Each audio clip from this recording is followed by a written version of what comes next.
motherfuckers? Welcome back to Black Hoodie Alchemy. As always, I am your host, Anthony Tyler. I am here with both my cohorts this time. We got Mr. Seedperson1 and Chris Fiato. Thank you for both joining me. I'm going to toss the ball over to you before too long, but I do have some introductions. Thanks for tuning in. You probably know by the title that we're getting into some really spooky, CIA spooky, esoteric material. This is the kind of stuff that I don't know. Like, this is why I do this show. This is a little bit of everything. It's got not like in a serial killer sense, but like a true crime angle with the documentation and the mystery, and it's got the metaphysical angle. It's just got everything. So I'm very excited to talk about this. Seed Person and Chris, I think it's safe to say, have been steeped in this more than I have recently. Like as a kid, I didn't know the term like the gateway process or experience, which is something that we'll be getting into heavily. But early on, like a youngin in middle school, but probably like sixth grade or something, getting past things like the Loch Ness Monster and the surface level of fun, like Art Bell coast to coast stuff, and getting into like, JB Rhine, as I've mentioned before. And then you see, I don't think I'd even come across Robert Monroe's name as a kid, but I definitely knew about the CIA remote viewing program. And the name that always stuck in my head was Ingo Swann, which is another name we'll talk about here. So this was stuff that got me really interested in the esoteric, magical philosophies, and I haven't revisited it for a while. So this has been refreshing. It's added to a heavy double-edged nostalgia feeling that I've gotten this summer so far. Not double-edged in even a bad way, but in that contemplative sort of way, that reflective sort of way that can cause some existential anxiety at times. But what else? So before we get into this, go to the show description, check out all the follow-up material, all the other shows we might reference, and my books, Hunt Manual and Dive Manual, etc., etc. At episode 100, this show is going to cut down to 2 episodes a month. It's just going to be, it's just a logistical thing, but I don't think you will even feel that much of a lack of content. We're going to definitely keep it at least 2 hours every episode. And I'm going to whittle down on some of the outliers. This is always esoterica and philosophy, but sometimes we'll get into some true crime, and, I'll just kind of go where I want to and keep it with my same mindset. Going to whittle that down a bit more. So we'll keep it very trippy and esoteric. Like I said, less true crime is a good example. And also less, I'm not going to do any more long form Tippy Patson material on this show. But the good news is I don't have any serious details yet, but there is a real ball in motion one way or another. There is going to be a once a month Tippy Patson hosted podcast where he's going to interview a lot of the same guests that we've had on here, for example, among others. So it's going to be very interesting. Anyone familiar with, the origins of Adult Swim Cartoon Network, if you're a fan of Space Ghost, then I think you should keep your eyes and ears out for this Tippy Patson action. And that's it. There's more I could say. I'm very interested to see what the future holds. There's a lot of positive but ambiguous action going on in the future. Most likely I'll be starting an electrician apprenticeship in the union. So that's going to be a welcome change of pace. And thankfully I've put my stakes in the ground with my art to know for a fact, and I can assure you that none of this is going anywhere. And also I'm still working on the manuscript. So we got that going too. All right. So the CIA and extrasensory perception. I think we'll start with Seed Person here. Firstly, let us know how you've been doing, my friend, and talk to me about your experiences, because you've actually been doing some of these processes. And for anyone that's in the dark, we'll get into this, but I mean, you have to start somewhere, and we'll explicitly state to you what all these processes are. But yeah, Seed Person, what you got for me to start with? Well, first off, let me say thanks for having me. I'm happy to be here. Hell yeah. Um, yeah, things are looking up. I feel pretty good today. I had a rough, pain-filled week with my neck, but today is the day back into the light, out of the darkness of pain and shit. So, Good. I feel um, for you. this is going to be a great conversation. So, when I was in high school, I did a lot of I guess you could say my parents were very religious, very Christian, very pushy about it, wanting me to be Christian and religious as well.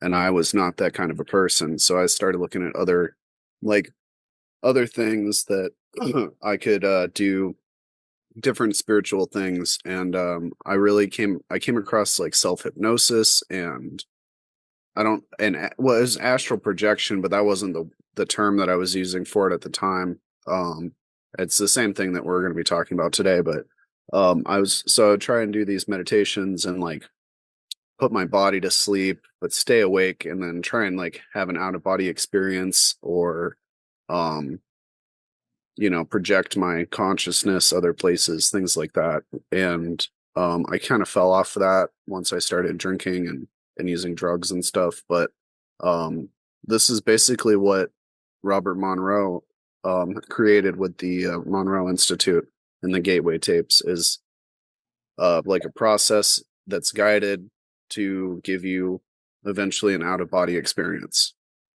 And you actually have been going through some of these Mhm. processes yourself, which is not something I've done. I if I've mentioned it a couple times as a side note, but I've picked up a summer job at a kava coffee and kratom bar, which has a very eclectic clientele. And I've actually talked with a couple people that have also been going through the gateway tapes, if you will. And it sounds very interesting. It sounds like something that I am sure I will try at some point. I also found, so I want to ask you about that, about your experiences so far. I also found on medium.com, where people put very thorough blogs that I think blog does it a disservice, like journalistic investigative pieces. And someone here, I should fish out their name to give them some credit. I meant to do that, but I got a quote here, and they went through like 150 days of the gateway experience. Okay, so yeah, you can find the link in the description. This was written by Alex Edwards. He did like 150 days or something like that of it, and and it was a skeptical open mind, which I think is pretty familiar mindset on this show. He said, "So how do I feel at the end about the Monroe Institute and the Gateway experience? Going through all of this was definitely a fascinating and rewarding project, but they make some huge claims that I gave a fair chance, and they didn't produce for me. To my mind, that doesn't 100% disprove them, but it comes close. On the other hand, there are thousands who claim they have had extraordinary results from the Gateway experience, and the cloak and dagger side of the U.S. government seemed pretty enthusiastic. Mind you, the Pentagon and the CIA have gone all in on incredibly dumb stuff before, and this could be more of the same, which is a fair point. And that's something we'll get into. I think there's plenty of merit to actually sink your teeth into here, but that is a plenty fair point. If you pushed me, I'd say that all of this stuff is probably nonsense, and yet I wouldn't say it's 1 in a billion or even 1 in a million. I might say there's a 1 in 1,000 chance there's some truth to it. And doesn't that kind of speak to the whole statistical mindset that we've been poking at with these episodes? Like, you're not going to develop unmitigated superpowers, but it seems like everyone has the potential to raise the percentage points in their favor in terms of doing something, unexplainable or miraculous, depending on your language use there. But so what were some of your experiences with the gateway process so far, Seed Person? Right. So I should clarify that it's not just like a guided visualization type thing. It's using binaural beats to create certain frequencies in the brain to induce different brainwave states. Right. Chris, jump in anytime because he's my Chris is my yogi on the path to the gateway experience or whatever. So he's the one that turned me on to it in the first place. But um, basically, the things that I've experienced since I've done it is like I feel more just in tune with myself, just in general. But specific experiences would be like there was one where I did the focus 10 and I was kind of in like weightless space, just floating, hanging out, feeling really good and really peaceful. And then I just randomly start seeing this guy and he's wearing a green shirt. He's walking down a street. It's like a green polo shirt. He looks like he's, kind of well to do. It's a city center. He gets in a silver car, a silver sedan, and he starts driving away. And I'm like, what am I watching? What is happening in my mind right now? Why am like, what is going on? Right. And then it switches to, I'm like an overhead, like I'm a bird or whatever overhead view of the car driving down, like getting onto a highway. And then that was it. And then, I'm back and floating around doing nothing, like feeling good. And then I didn't remember that until like 2 hours after I finished the meditation, got up, had a snack, did whatever. And then I remembered it just randomly. I was like, oh shit, who was that guy that I saw? Hmm. Like, did I remote view? No, probably not. It's probably my brain just like letting off some steam or something, but I don't know. So that's one. The other one that was really memorable was the one where I was asleep. Like I didn't feel my body. I was floating, kind of just zoning out. And then all of a sudden I'm like, what is that noise? It's super annoying. And then I realized it was me snoring. Hmm. And I was Hmm. like, oh shit, that's my body is asleep. I'm snoring out there somewhere, So that was Wow. really cool as well. Yeah. But the binaural beats, I do that as well. Not just the Monroe stuff I've been listening to, just stuff that I find on like Spotify and shit. I've got a couple of ones that I really like, for different brainwave states. Theta, I think Theta is my favorite. Well, I had something I was going to say. I can't remember, but it was only to be a segue to toss this over to Chris a little bit here because I know you have been like, I don't know, ever since I met you, you have been talking about the use of binaural beats and things like that. And I think maybe for someone that doesn't understand the context, it sounds like it could just be one of those like trippy hippie things on the internet. Like, like it's the same kind of principle as like a singing bowl anyway. Like they have like the frequencies of the chakras but I don't know, like, especially with, calling back to JB Rhine and one of the fathers of ESP research, being a botanist before, when you look into to plant growth, which is, just it's complex, but not as complex as humans, obviously, and we know a lot more about the weird nuances. And yeah, there's the sound spectrum, all of the imperceivable spectrums to the naked eye, whether it be electromagnetic and all these things, they all play fundamental roles. So in plant life, so of course they play roles in all aspects of life. And yeah, so I mean, in that sense, binaural beats don't seem very wild to me, not at all. It seems pretty basic, and then kind of makes me think about, people talk about how music is recorded today and what it's like 448 hertz or something instead of how it should be in 432. And that starts to 440 hertz yeah, nowadays. yeah. But I don't know enough about that explicitly, but it's an interesting rabbit hole. But yeah, what are your we can thoughts on talk a all this, little. Chris?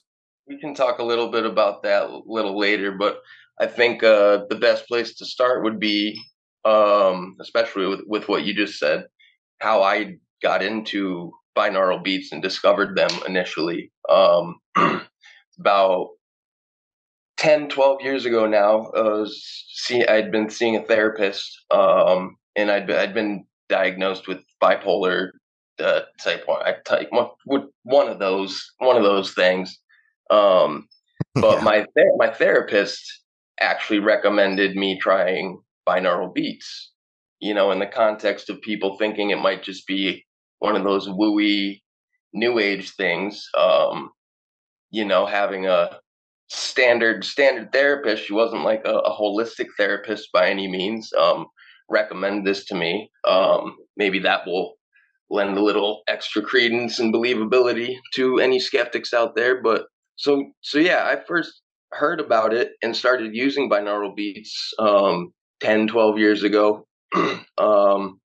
Had no familiarity of the Monroe Institute, any of that. I was into like lucid dreaming and stuff, but I didn't really I didn't start taking binaural beats seriously until like the last 2 years. But last summer actually, I had been the job I had been working, typically work in kitchens, but I had a few days a week that were just like prep kitchen shifts, and I was able to have earbuds in the whole time. So I was listening to a lot of podcasts, but then I started listening to specific frequencies like all day. And then last summer, I stopped watching movies. I stopped listening to podcasts. I stopped listening to music, and only listened to binaural beats for a couple months, and Wow. sometimes for I don't know, many hours a day. I was just steeping myself in it because, in one sense, I over the years taken in so much, external information, especially listening, going through a phase of heavily listening to podcasts. I wanted to, the more I started to learn and understand about binaural beats and the different frequencies and the intentions for the different frequencies, I found it. I wanted to cut out as much external stimuli as possible and just spend as much time inside as possible. Because at this time too,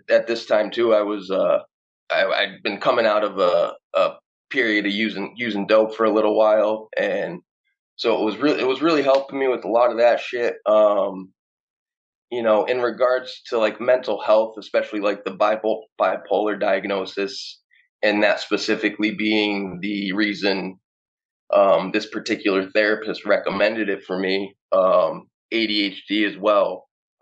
Yeah, last summer I started really taking it seriously, and that's when I actually came across like the gateway process and Robert Monroe. And one thing I wanted to say is differentiate the difference between binaural beats and versus brain hemispheric synchronization, or brain hemisync.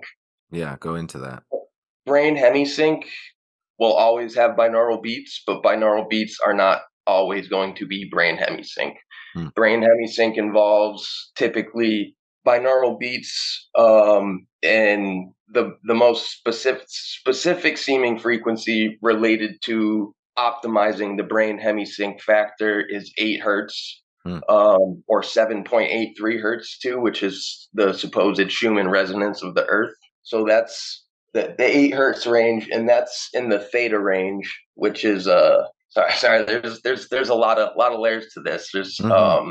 Chris, why different. don't you explain what binaural beats are first? Oh yeah, thank you, thank you for reeling me back in. Binaural beats they take what they call them carrier frequencies. So you get one frequency in your right ear and one frequency in the left ear. The so you'll hear this kind of like warbling effect, like boom, boom, boom, boom, boom, boom. And depending on the intention of the binaural beat and the brain state it's trying to mimic or create, or synchronize to, say for 8 hertz, you could use, good example, you could use a 432 carrier hertz in the left ear and a 440 carrier hertz in the right ear. Again, at first it's going to sound like you're going to hear the offset of these two frequencies. It's going to be kind of, it might feel weird to people. Some people might not like it, but after a few minutes, your brain synchronizes to the offset of those frequencies, which is called the interval frequency. That's what your brain syncs up to. So you have your two carrier frequencies, left and right, and then after listening to that, after, I don't know, say 5 to 10 minutes, your brain will start to hear that the 8 hertz rather than these two offset separate sounds. It's the difference between the two frequencies that your brain is syncing to. So if you had like 100 in one ear and 108 in the other, you would have an 8 hertz difference, and that would be the synchronized frequency.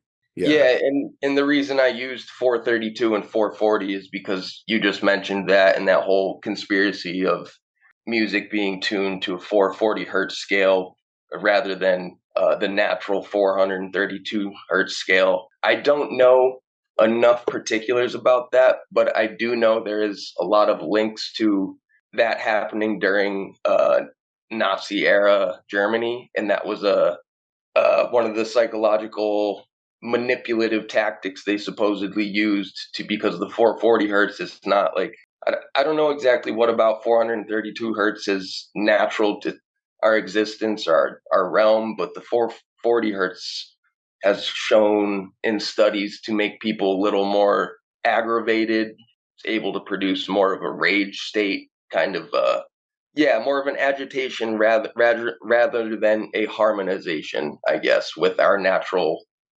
just because if for people who take Tesla's work seriously, like one of the main things in quotes attributed to him is to understand the secrets of the universe.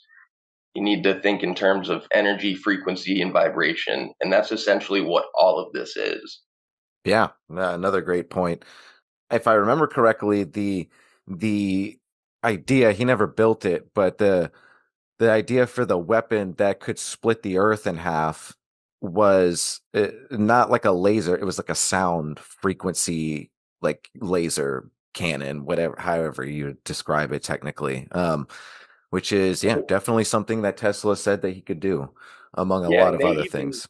they even have, as like non-lethal weapons, sound frequencies they can use at like protests. They'll show up with the kind of military looking vehicles, and they can there's a varied range of frequencies that they can push out through these speakers in big crowds, and they can do anything to mimic feeling like your skin is burning.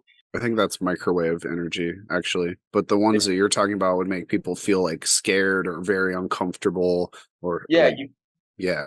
you can create a, it's there's a lot to it, and with the whole idea of like saying theta state or going, well, like what are we even talking about? These are the natural measured brain states, like through scientific brain scans, like you're a deep dreamless sleep is considered the delta range. So when you're naturally, in your deepest sleep, your brain is in the 0 to 4 hertz range, and this is something that can actually be like measured and is scientifically measured, and that's what all of this is based around. Like the theta is, I believe, 4 to 8 hertz, and again, that's like a deep meditation, lucid dream state range. Alpha, I forget what it goes, if it's like 8 to 20 hertz. I forget, 8 to 13. I don't know, something like that. But something interesting about alpha is that's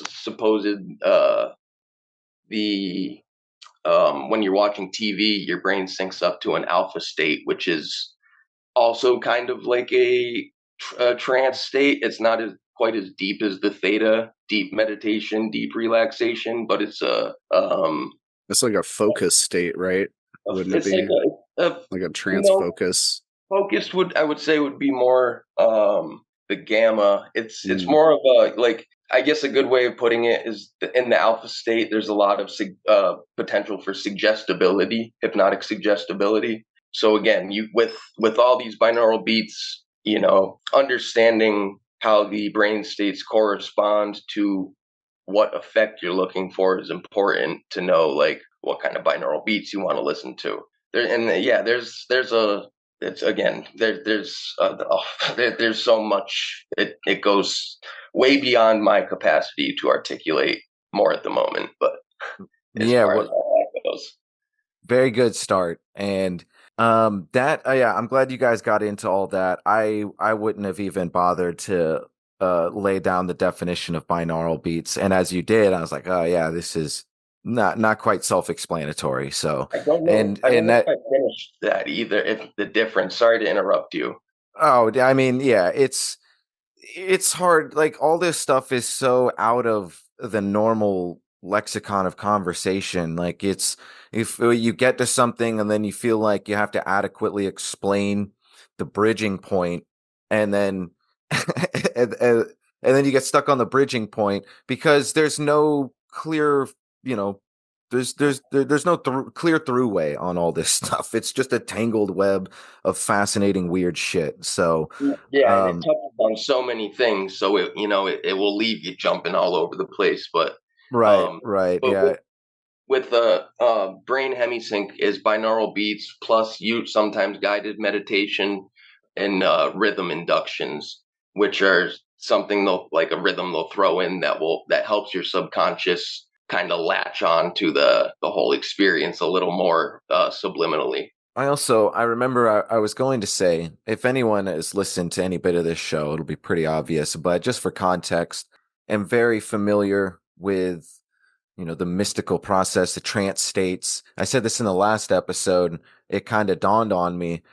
There's a whole lot there's a massive Venn diagram overlap here, but I realized that I am on the trance side of the anomalous experience, spectrum. And then there is the ESP side, which is something different. It's almost kind of like alpha as opposed to theta, I think, theta being the trance side.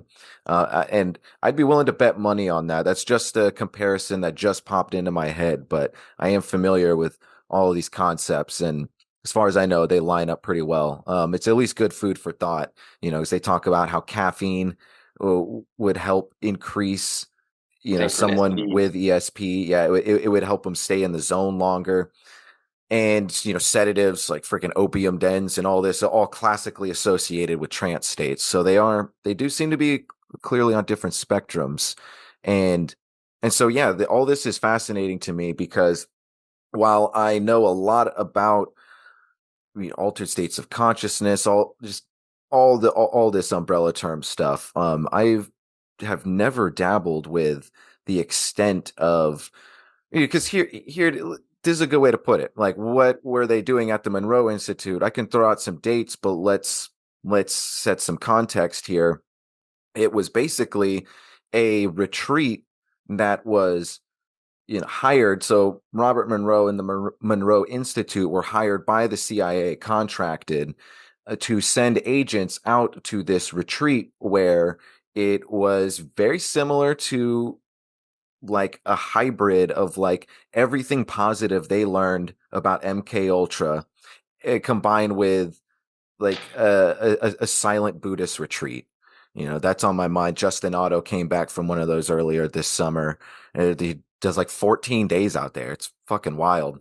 But like these guys go out there and there's designated times of talking, but a lot of this is just centered, like the primary function of the retreat is centered in getting into these beds and with like sensory deprivation, not like a full tank or anything, but there's no stimulation and you're just putting on these headphones with these different tapes, and binaural beats, and you're going through the gateway process and you're training your brain, and this is where everything that Seed Person and Chris helped elaborate comes in. All the binaural beats, the hemi sync, all this stuff. They're training in these beds, and it's like a very weird passive active situation where if you didn't know the first thing about it, or if you um like a skeptic might say like, oh, well, this seems like some textbook snake oil shit, like just get people laying in bed all day. And I guess now would be a fair time to just briefly assess. I'm sure it'll come up again, and I have a feeling that we'll probably do a part two on this whole conversation. But um, the money doesn't lie here. So clearly, as even Alex Edwards said in his Medium article there, the CIA and the Pentagon were both extremely interested in this, and there was some Cold War hype around it as well, wanting to combat the Russians in some sense and what they might be doing. And we could say that when something is black budget, obviously there's no public scrutiny, there's no public checks and balances. So not only would that raise some moral and ethical potential quandaries, but also they're probably, at least in some cases, not using the greatest control methods. I mean, there's just less eyes on it in general. So I think it is a fair enough point to say that some of this could be haphazard. But there's a ton of legitimate food for thought in here. And it has a ton of overlap with, again, like esoteric philosophy, magical philosophy. So it's very MK Ultra adjacent. You know, they're going on at the same times. Words It, right out of my mouth. yeah, yeah. And you know, so talking about Duke University and their funding of the parapsychology program, JB Rhine and William McDougall, this whole the CIA and Project Stargate, which is something that we'll get into related to the Monroe Institute, and this whole network of civilians and CIA spooks all being contracted and just creating this weird offshoot, this clandestine, like X-Men branch of the CIA that were really doing some wild shit, and have some really wild stories. So, but where I was going was the Stanford Institute of Research here. This is not directly, it's not like part of the college campus like the Duke Parapsychology program, but it is directly funded by alumni from Stanford University. So we have another prestigious, like top-notch college getting in the mix with really outlandish material. But I think it does speak at least to a fair chunk of the research here that, regardless of who's funding this, um, the money doesn't lie, and there are some legitimate people, laying some groundwork here that is, peer reviewed and out there for you to check out. So the only real question is, could it be something like money laundering? Could the CIA not give a fuck about this, and they're just, trying to cover their trail in other ways? That's the only other thing I could think of that could discredit this, because there's too much interest, and there's too much money sank into it. And sure, like I bet there's probably some of that involved, but even with some potential money laundering, whatever else, there's still just too much behind the scenes interest in all this stuff. And I think it's very telling that when all this was released in like the early 2000s, it was declassified. Just like all the other shit that comes out that's shockingly declassified, it's always couched in this, oh, well, this was a clandestine effort on the CIA's part. Like, we as a full umbrella don't agree with this, and we also don't think that it didn't give us any results at all that we use today. It was all completely useless research, and that is where the clear spin and the just blatant and in your face propagandic twist is, because clearly there was interest, and clearly they're still using whatever research. They didn't just say, oh, yep, my bad, none of this is gonna work, and toss it in the fire. Like, they definitely kept that to build on, even if they considered it useless, which they did not. They might have found a further context. They might have not put as much weight maybe into it as they did at one point, but they're still fucking doing this stuff 100%. So, we can go further on in the timeline here, and we can talk about some of these characters like Robert Monroe and Ingo Swann. I have a bit about Edgar Mitchell, the astronaut, doing some ESP research experiments on the moon, if you believe that sort of thing happens. And but if you guys have any bits to jump in with, I'd be happy to hear them.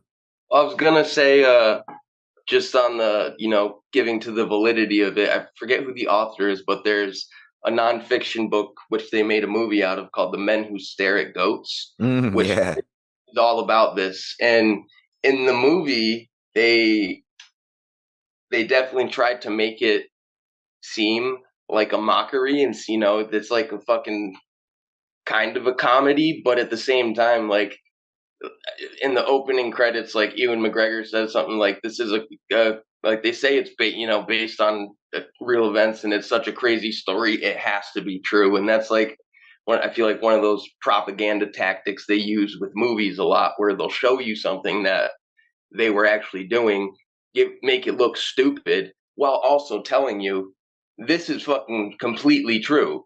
Um, Right. I think like you're right. this Yeah. is so insane that it has to be true. But then we're gonna again make it look fucking stupid. But it's a movie worth checking out. I haven't read the book, and yeah, I think it says a lot too that they kept the assessment and analysis of the gateway process CIA document they did, like 28-page paper. They kept that under wraps for I think 20-30 years, and Mm-hmm. I think that's based on what the material gets into and what their findings were. Um, Definitely seems like they took it seriously and hid it from us, because once you start to play with this stuff and learn about it and understand the depths that you can go with it, and how much potential and control we actually do have over ourselves. um I mean, like, if they had this information getting out to people, um would not play in the benefit of some iron-fisted government ruler types. And even with like looking up fucking you can find a lot of playlists of the gateway tapes on YouTube, but dude, I can't countless times I've had specific channels saved where it'll be all of the tapes, no ads, and then I'll go to fucking open it in my playlist, and like they keep deleting the channels, and then people keep uploading the fucking tapes on YouTube. It's like Mm-hmm. I watched this for months because like I'll have to keep finding new channels that put them out, and then like they'll have fucking ads in the middle of them, and like, you can't have that. But Seed found a link on Reddit where you can download all the tapes, and find all that stuff yourself, so you don't have to fucking worry about YouTube. But I think it also says something to the nature and potential of it, that it's bannable material on YouTube. Mm-hmm. Mm-hmm. I think Absolutely. it's copyrighted material more than bannable. Like this stuff wasn't like made into a big deal for a reason. They weren't trying to like release it and be like, "Oh, by the way, you can do anything you want. You just got to literally put your mind to it, and like here for the masses, everybody listen to this." Like they kind of quietly, "Oh, we declassified some shit and whatever." But here's the other thing is that the Monroe Institute, it was started after Bob Monroe already was a successful businessman, had like nice house and all that shit. He wasn't starting this up to scam people, is because he was trying to Right. figure out what was happening to him, Right. which does also lend some validity to it. Mm-hmm. But the courses or the tapes, if you go on their website to buy them, it's like $1,500 for the Oh. fucking first tape. Whew. It's and it comes with like workbooks, and they'll check in with you like on a weekly basis and stuff. But I Hmm. wasn't gonna pay that. But I found it on Reddit. Somebody had a link to a Google Drive with like all the recordings, all the paperwork, everything. So I was like, okay, well, I'll try this instead. Dude, I Wow. actually Good in notes. The Monroe Institute's still around, and when I met up with Adam Butler a couple weeks ago, he asked if I was familiar with the gateway process, and I was like, oh boy, you fucking just opened Nah. up a can, because I get real exuberant talking about it. But he was talking about how he's saving up for. I think he was saying he wants to like go take some of the courses there. Wow. Um, Wow. but yeah, Well, The reason why it's so expensive, mhm. they're still doing research and they're still releasing audio technology and stuff like that for people to buy and to use and to go to their retreat and learn. Like it's a nice place. yeah. They have Fascinating. they're called check bunks, and it's just Mm. like a little room with a bed. It's got left and right speakers and a pair of headphones, and that's literally it. Huh. Um, Also, briefly on that note, before I forget, I said that I would give some sort of update on what the Duke parapsychology program is doing these days, because they are still in effect, but it's not at Duke anymore. JB Rhine in the 90s, before he died, started a something called, like, it was like the Center for the Study of Man, and I don't want to lose my place in my notes here, but there is a current program that I'll have in the show notes to this day. It's like the Foundation of Parapsychology or something, and they're still going on as well, and have lectures and classes and things. And I don't know about prices or anything, but as far as I know, it seems like a solid institution, and I definitely really enjoyed the legacy of JB Rhine, getting into that more. And so, speaking of Robert Monroe, I have a bit. It's a pamphlet about the Monroe Institute that you can find on the CIA.gov website now. I'll read that a little bit, but as some overarching context, I wanted to read this little bit, which tosses out a lot of different names and will give people some place markers in their head. So Joseph McGonigal, there you go, with the Monroe Institute, started out with the military remote viewing program under the CIA. When he retired from that, he became the director of the Institute. Obviously, Monroe founded it. And there's also in here the names Hal Puthoff, who is an engineer, Ingo Swann, a psychic who was heavily studied, as we mentioned. We'll talk about him a little more. Russell Targ, a physicist, and these were all dudes at the Stanford Research Institute, and they were heavily involved with creating the remote viewing protocol. And so this little section of the Stanford Research Institute and then the Monroe Institute, these are the two powerhouses that were facilitating a ton of the CIA research and investigation into this. They were spearheading it. And also, this is going to blow both of your fucking minds if you didn't know it. It blew my mind. Hal Puthoff, Ingo Swann, and Russell Targ were all high-ranking defective Scientologists before they started doing this research. Yeah. Interesting. Yeah. Interesting. That is really interesting. Yeah. Especially because Scientology, essentially stemmed from Thelema, which was Aleister Crowley's. For people who didn't know that, fucking L. Ron Hubbard was a Thelemite. Right. Yeah, he was hanging out with all those dudes. Like, he was hanging out with, if I remember correctly, Jack Parsons, the dude who founded Jet Propulsion Labs, and they were all really into Crowley, and that was a real learning period for L. Ron Hubbard about, like, oh man, I could just do this myself. So yeah, because he was out there doing the Babylon workings with Jack Parsons, like deeply involved. And then I think he started having an affair with Jack Parsons' wife. He did, yeah. You're reminding me of all this. That could really be an episode. That is a fascinating, the weird L. Ron Hubbard, Thelemite, Jack Parsons thing. Yeah, we'll have to keep that in mind, because that as just a narrative is a trippy historical piece. For anyone, that could be a whole mini series. Yeah, honestly. Yeah. Well, on this for sure, but there it was an interesting show they made. It was a series called Strange Angel about Jack Parsons, on one of the newer streaming networks. But I watched the first or second. I don't know if there was 2 seasons, but it was really fucking good. And it's like heavily on occult themes. It goes into like the Agape house. I think, the Agape house where they all lived. And I remember one scene, the dude who plays Jack Parsons, he like gets up on the table and does the hymn to Pan. Wow.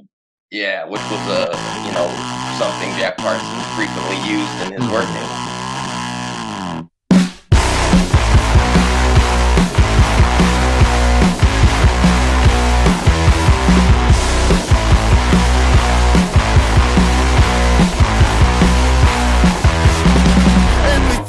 The best of the best would invest, but possessions possess us, infest us all. And the rest of us stress to address the distress that we're dressed in a mess that we're blessed to own.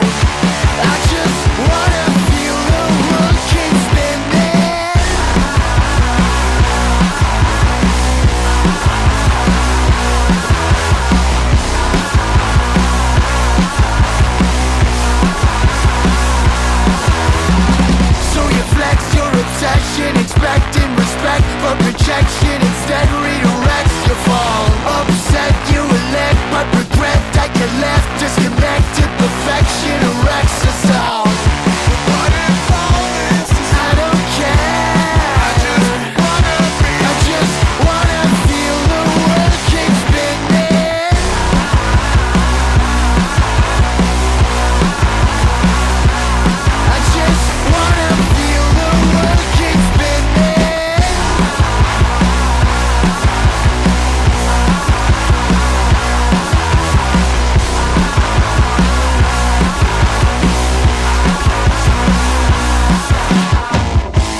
Hooey, boy.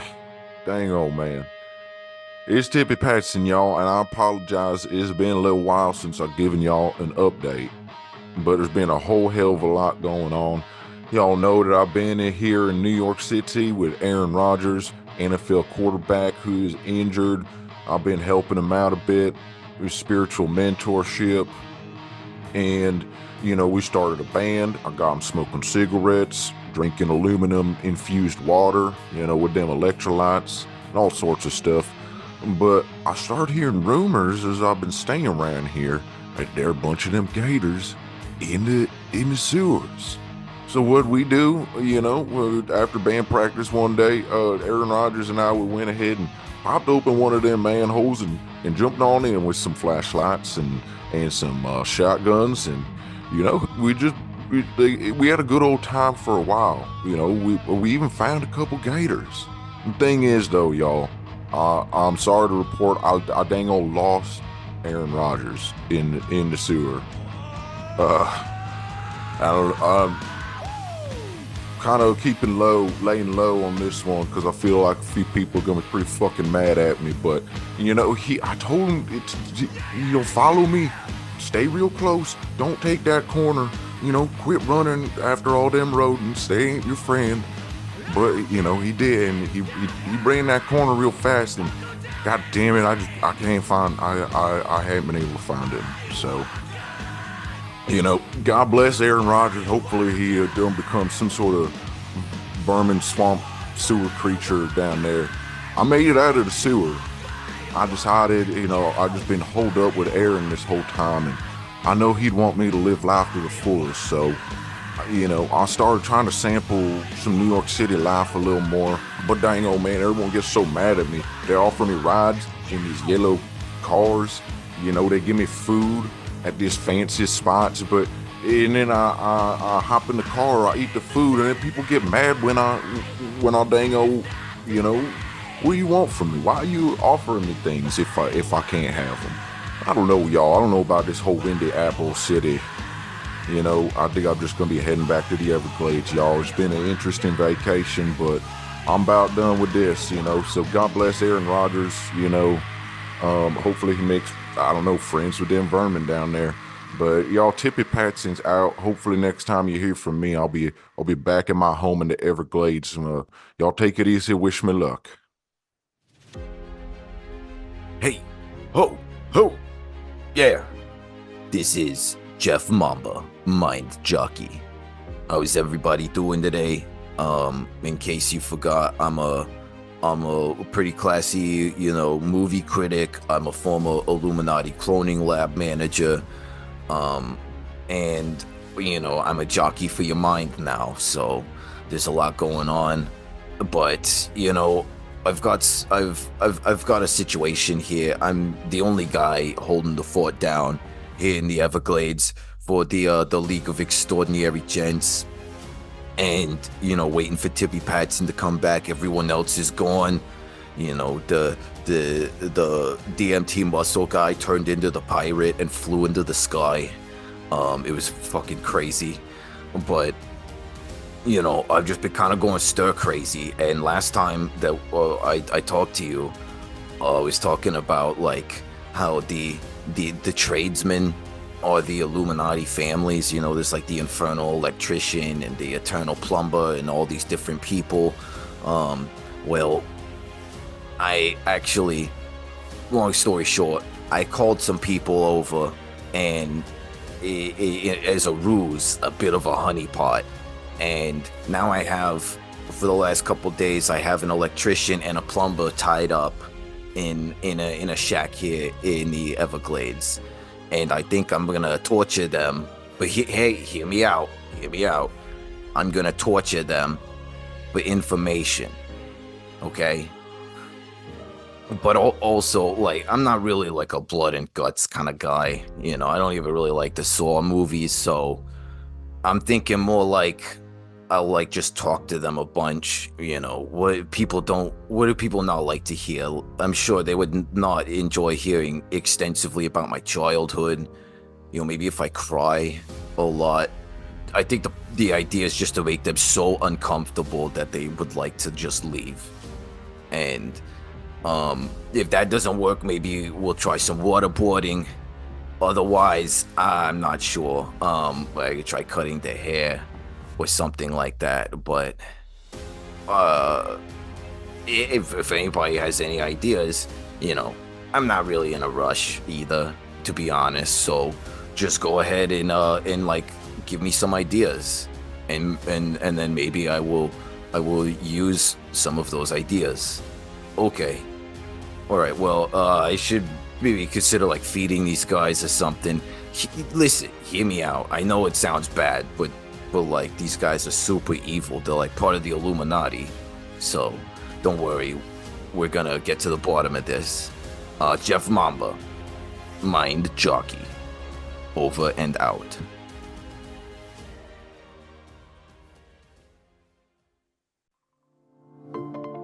Has gravity got you down? Do you not understand the difference between a wave or a particle? What about the planets? How do all those rotate around each other? Laws of physics and other sciences can be confusing.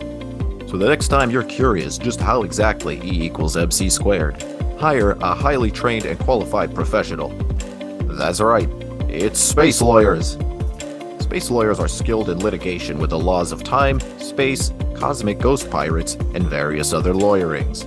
Each space lawyer has a PhD in space law from the Cosmic Hall of Space Justice, and they can get you out of just about any sticky situation. So stop bonking your head on things, or accidentally creating big bangs with your haphazard studies in quantum physics. Leave all of that to the highly trained professionals prepared to litigate these laws for you. Just call 1-800-SpaceLawyer.com for more info. Space lawyer? Space lawyers cannot be used in a regular court of law. They can only accept cash and no cosmic traveler checks nor Visa debit cards. Please wait up to 4 cosmic business days for our space lawyers to get back to you.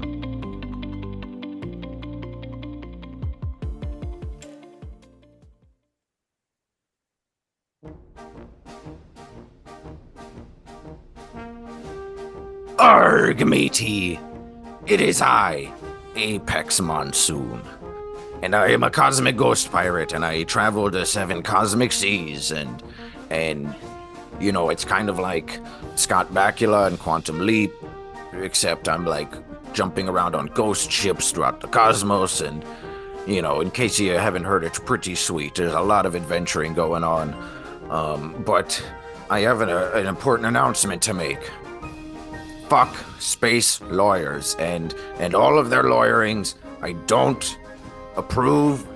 They've put so many of my friends in jail, and we, despite what Earthlings think of pirates, are pretty cool dudes, like we're not just scallywags. We're more like Green Lantern type people. We're really badass. So, don't join the space lawyers. Apex Monsoon wants you to be a cosmic ghost pirate. So, the first steps are contacting the number at the bottom of your screen and get a hold of my secretary, Christina. She is also a cosmic ghost pirate, and she's very nice. So go ahead and get a hold of her right now. Arg! And, I really don't want to hear anyone going and hiring any space lawyers. Fuck those guys. So, yeah, Cosmic Ghost Pirate for life, right? Yeah, that sounds pretty cool. I think that's a good way to end this. Okay, alright, Apex Monsoon is out of here. I gotta go sail the 7 seas. Alright, matey. Arg! Arg!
You know, very it's cool. interesting. Just a little nod on the side. Hellier, they talk about Parsons as a name of power, and they find it like all over the place during that series. Go ahead. Just shout out to the New Kirks. I don't know them and the people, the researchers that did the whole Hellier series. I still haven't gotten into that yet with the manuscript and keeping up with the show and everything else, but that's something that we're going to talk about more at some point on the show. I don't know the New Kirks personally, but there are a few guests we've had on the show that do. So that's some good action out there. Some good modern Fortiana for you. Yeah, dude, you'll get there when the time's right. And real briefly to speak on the Parsons comment being a name of power. A story I told in a previous episode relating to the hitchhiker effect, where I had my first experience with a TV being thrown at me, essentially waking me up out of my sleep after spending time in this really old, small, like family plotted cemetery, which most of the names on the headstones, a lot of them from the 1700s, were Parsons, interestingly enough. I remember you curious. said that, and it made a light bulb go off when I heard that on when you first did your episode or whatever, talking about that. I was like, damn, that's a name I know. Very curious. And on the Scientology note, yeah, good stuff there. Yeah, what a weird mindfuck historical rabbit hole. And philosophical for that matter, with certain implications and like looking into the incubations of cult leader mentality and things. But all three of these dudes, Hal Puthoff, Ingo Swann, and Russell Targ, all were like very defective from Scientology, but they were the kind of people, which I understand, obviously I'm not there, but I can get why you would feel like this. They, especially given the history we just talked about with Hubbard, they felt like they learned a lot from it. It was just horrible context, basically, and that it did prime them for their extrasensory interests and abilities. So I think maybe, whatever semblance of use is in Scientology, the stuff, the cheese or the carrot on the stick that they use to get people in, but never feed them with, is on the Venn diagram, the extrasensory perception kind of, rather than the more Eastern, not exclusively, but very familiar in the East, like sense of mystical trance states and things like that. And I hell, think it even Western magic for that matter. I think it clearly shows, seeing that they were defectives of Scientology. It proves even more that there's something within these occult, esoteric religions, Golden Dawn, Thelema, Scientology, that with, I guess, any religion that's dogmatized, there are some core principles and beliefs and like natural laws that are fundamental, but people seem to pick up on this and then go their own way. But when you get people with the whole religion thing, that's just a whole control mechanism. But it shows that there is some shit within this, in the deeper esoteric aspects of all religions and the teachings, that really is inspiring and making huge waves in various different ways. It's like an initiation. There's initiation traits and everything that all these different, because all these religions were started by like a shamanic experience, like an initiatory experience or a paranormal thing, right? Like all the major religions were all, but it's like the same thing. And I forget who it was that said it's like a loop in the sky that's on repeat, or like the track is on repeat and it just keeps coming back in these different forms. And it has the same shamanic undertones of initiatory experiences. And then those traits get put into the religious traditions. You know what I mean? So it's like if you start out with one, it'll transfer over to something that fits you better. Yeah, absolutely. I think that's a great way to put it. Let's see. Oh, right. Another name. I think this is essentially, in terms of introducing all the characters, the main characters, whether or not we talk about them extensively, is Uri Geller. And he's one that I've never really liked that much, honestly. I don't know that much about him. He's a little before our time period, even though he's still around doing his thing. But he was basically a guy, long story short, that the Stanford Research Institute also studied, and through that the CIA. So there's CIA, material mulling over the studies involving Uri Geller that you can see in the show notes here. I'm not sure if I'll get into that because, like I said, I don't like him very much, and I'll explain why.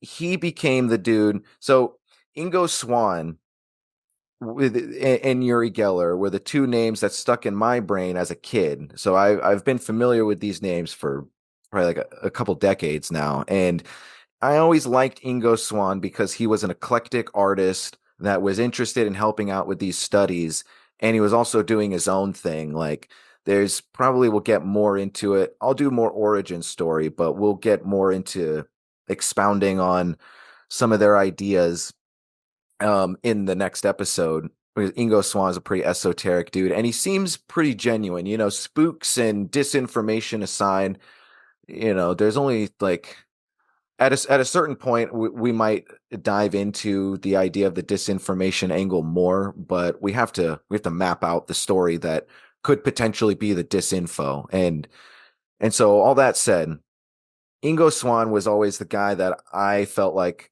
I would relate to more. And Uri Geller was the guy that, after the Stanford Research Institute studies, went on to have like a David Copperfield kind of career as an illusionist, spoon bending on TV and shit like that. So it's, maybe a lot of people were interested and completely spellbound by what he was doing in these labs. So I don't know, but at the very least, even if he is talented, he seems pretty shallow and fake to me, like at least in the show business sense. So never really liked Uri Geller, but he is definitely a central part of the research when it comes to the CIA side of things. I wanted to talk about Robert Monroe a little more. I mentioned this pamphlet that explains some of the history of him and the Monroe Institute. So let me get into this a little bit. In 1958, Robert Monroe, a New York broadcasting executive, began having experiences that drastically altered his life. Unpredictably and without willing it, Monroe found himself leaving his physical body to travel via a second body to locales far removed from the physical and spiritual realities of his life. And he ended up writing a book, Journeys Out of the Body, in 1971, another edition in 1977. And in the 1960s, Monroe became interested in the possible connection between nonverbal audio patterns and brainwave rhythms. From his long experience with sound, let me zoom in on this here. He advanced from rotating disc circuit breakers to sophisticated custom-built signal generators and the production of tape recordings in which he has as many as 16 patterns of sound mixed together on stereo channels. The days of analog. Drawing upon his discoveries and the work of others, he employs a system of binaural beats to create a frequency following response, FFR, by the brainwave rhythms. The FFR not only gives some control over the brainwave emission of each hemisphere, it also promotes brainwave synchronization between the two hemispheres. So, again, what we were chopping it up with Chris and Seedperson about, here it is, like heavily considered by the CIA, the exact same lingo. And let's see how it works. The Gateway program presents a puzzling facade on the surface. The group of 20 people stand around talking and stretching. They all enter a large room, as I alluded to a bit. They lie down on individual mattresses, and they're just motionless. There's some coughs for the next 5 minutes or so, and then the next 40 minutes is this introspective synchronization of the brain. But that's how Robert Monroe started, after he had enough money to be very entrepreneurial, and he just left broadcast, started doing this thing on his own, wrote some books, and then the CIA said, hey, we're kind of interested in this too. Can we help each other out here a little bit? And that's how it started, Ingo Swan, we can get into that a little bit, but feel free to interject at any time, guys, if you have something that you'd like to add on there. How do you feel about Robert Monroe? Does he seem like a guy you guys would buy a drink and like pick the brain of at the bar?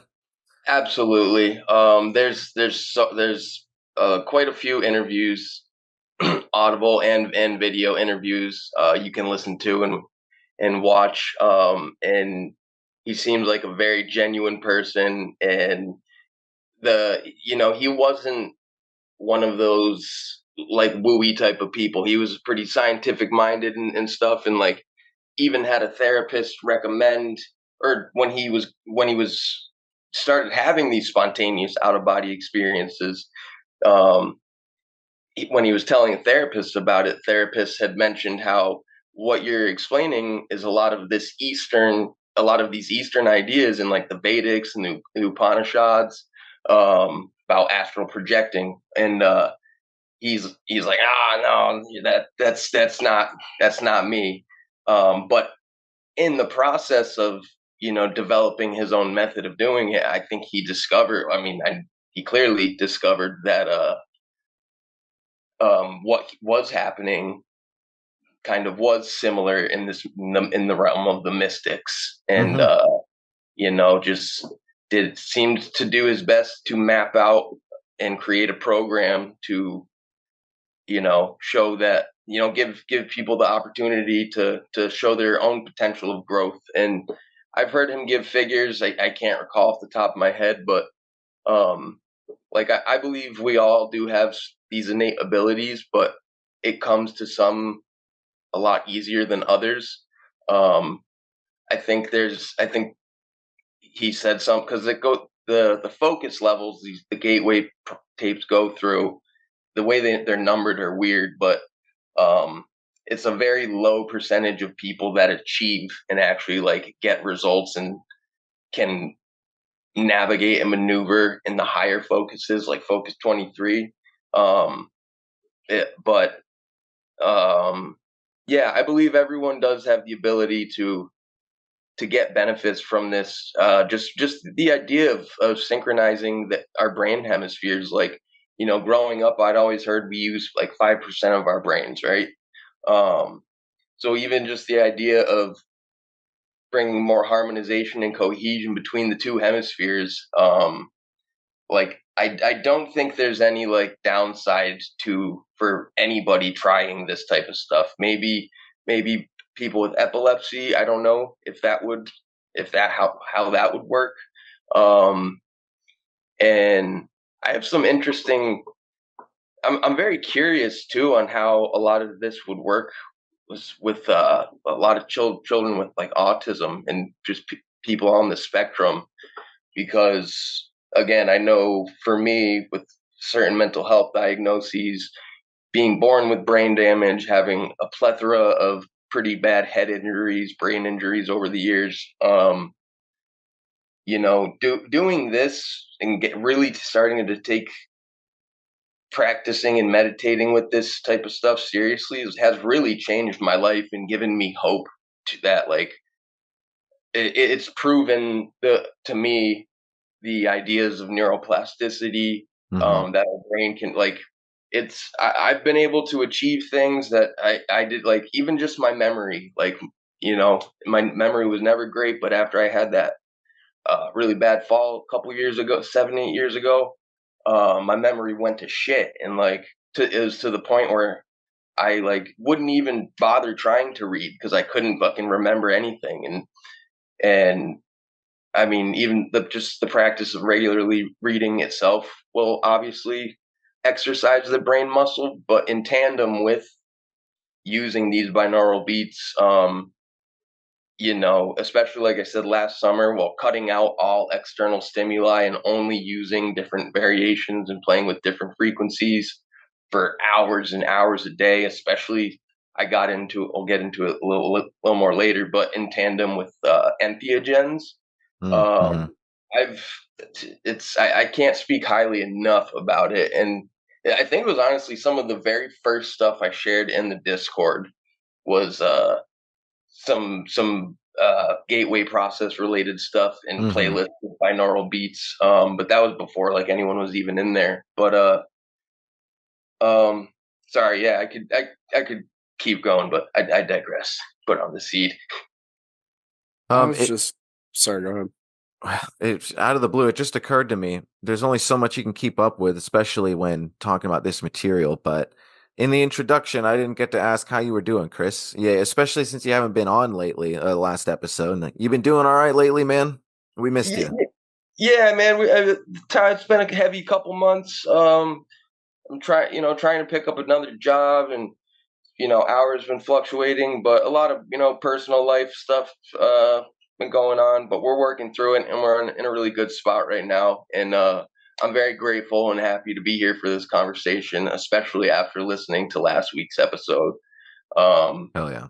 and just getting to do this with you guys is very therapeutic and helpful for me. It's fun, and especially in the context of getting to talk about this, because again, this stuff has given me so much hope for in so many different ways, and just like, again, day-to-day abilities of memory function, even to ESP related stuff. I would never call myself a psychic, but I've had experiences, especially deeply working with this stuff, that would fall under extrasensory perception or phenomena.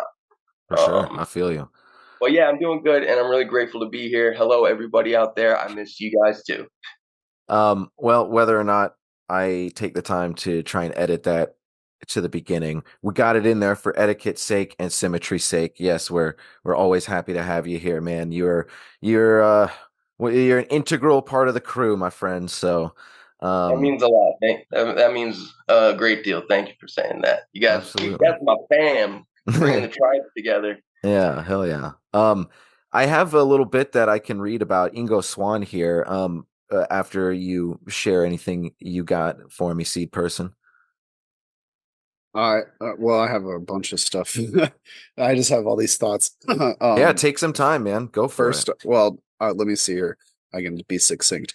it. Chris, I was just curious if do you do the Monroe tapes regularly still, or did you do that? Like, what focus level did you get comfortable to, and what So experiences did you have?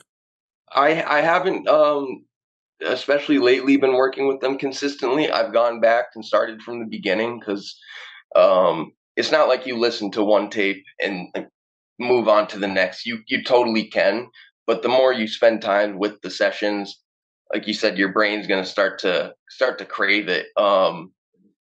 Uh, so I don't know exactly what focus level I've gotten up to, and I forgot what other questions you asked in there, but um, Oh, just like, did you have any interesting experiences, or oh like, yeah, because Bob Monroe talks about, after you get to a certain point, you start feeling vibrational energy. And I was just curious, like, that's like the start of the out of body experiences, to feel like you're vibrating.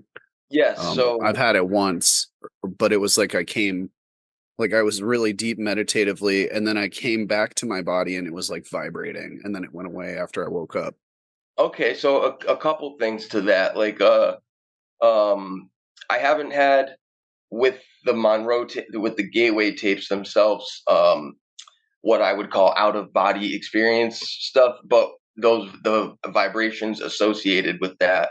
Um, there's certain there's one um binaural beat track in particular I recommend for if you want to try and induce sleep paralysis, because inducing sleep paralysis is one method of um, out getting to an out of body experience, or astral projecting is intentionally putting yourself into sleep paralysis. But yeah, but with the tapes, I've had experiences where kind of similar to some stuff like you were saying. Um, I'll be in the zone, getting real. I it's when I get into the flow state. There's been times where I'll start hearing conversations, Specifically, the most recent one. It's not conversations to the point where I can like recall what was being said, but it's like I'm hearing a conversation between two women. Um, I've had experiences where I will see people as if I'm almost viewing from above of like um I don't know, like watching above a scenario of a couple weeks ago. It was like I saw two guys, they were talking, but the thing with that is that I've noticed, because again, we fall out of practice with this stuff. Which is very easy to do.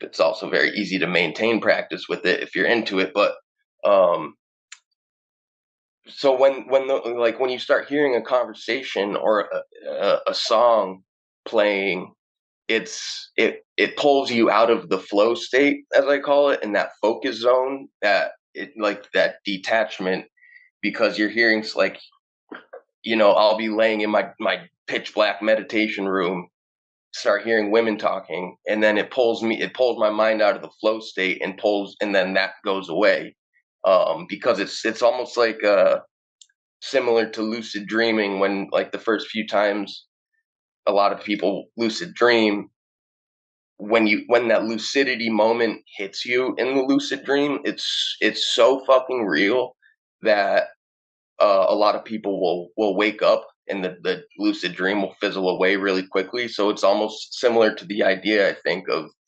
being in that flow state. And through practicing these things consistently, whether it be with the gateway tapes or your preferred binaural beats, I have a couple channels I'll recommend, we can put in the show notes too, that I tend to stick to. Just yeah, the more you spend time with them, uh you start to I mean, what a lot of the assessment and analysis of the gateway process kind of came to conclusion wise, the CIA document, is that the mind is essentially can act as a portal and become like laser focused, um and opens you up to the consciousness field. The hologram. We haven't even Yeah, talked yeah, about the hologram yet. I don't know if yeah. Anthony wants to jump over to the next person or Um, yeah, the hologram might be something that is best. I mean, feel free to get into it in any capacity, but in terms of really tackling it, probably in the next conversation, because Has a um, lot to do with it. yeah, and I think I was telling you guys before we started recording. I think a little bit of the template of the next conversation, with which we branch out from, is going to be the CIA assessment of the Monroe Institute, because there are so many topical words in there, like everything from biofeedback theory to fractal mathematics and quantum theory and astral projection. It's fucking crazy in a really fun way. So like that is something that we can just stretch our legs on. And it also, I said that because it also specifically involves holographic theory, and it talks about holograms as well. So, but yeah, as a I don't know, a roadmap for what I guess I'm trying to at minimum get into in this episode is just a heads up for anyone interested. Flesh out a little bit about Ingo Swann and some of the historical context. I also am definitely going to read the little bit about Edgar Mitchell doing the psi research on the moon. I was going to do that at the beginning. It's kind of like a historical context, but I mean, it works anywhere in the conversation. It definitely feeds into everything because he was directly related to a lot of the CIA research. He was like the closest thing that you got to a public advocate. Like Edgar Mitchell, I've seen his quotes on newer editions of The Secret Teachings of All Ages by Manly P. Hall. Like the astronaut Edgar Mitchell is classically an esoteric dude. I don't know that much about him, but I know that.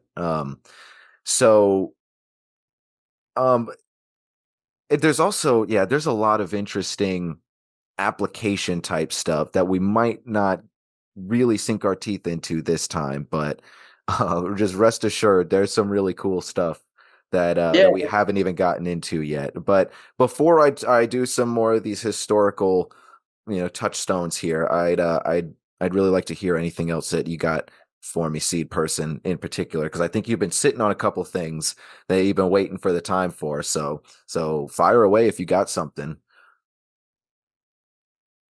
Well, I'm kind of drawing a blank, honestly. That's what happens. I've smoked a lot spot. of cannabis during this conversation so far. I'm gonna smoke some more, but that's perfectly fine.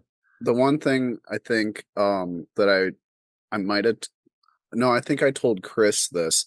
So I had another experience when I was doing the tapes, and so what it is, the one that I've been doing it just to like explain it a little bit. It starts out with just like relaxing your body, and then it targets specific muscles in your face. So you like relax your jaw, you relax your eyelids, then your lips, then your forehead, then your cheeks, your scalp and neck, and all this stuff. And then you start doing that with the rest of your body until your like whole body is asleep, basically. And then you're in what he calls focus 10, where you're awake but your body's asleep.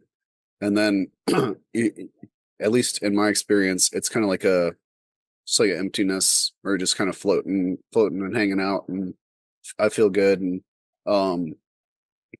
the last one I told was about the guy with the green shirt, but I also had one where I saw this woman with like a 3 or 4-year-old daughter, and they were just or I think it was a boy. Yeah, it was a boy, and he was blonde and she was blonde, and she had a cell phone, and she was like really mad and like threw her phone down on the cobblestones, and the kid was like crouched down on the sidewalk, and like she was like really frustrated. I could feel like the frustration and like the cringe for the little kid, and I'm like, I'm sorry, buddy, and this lady was like distraught and upset, and it was really very vivid, like emotionally. And then Bob Monroe comes in and he starts talking. He's, when you wake up, you're gonna feel refreshed and alert. And I'm like, God damn it, I want to know what happens to the lady and the little boy, But it was really weird and very, very vivid, like emotionally. Wow.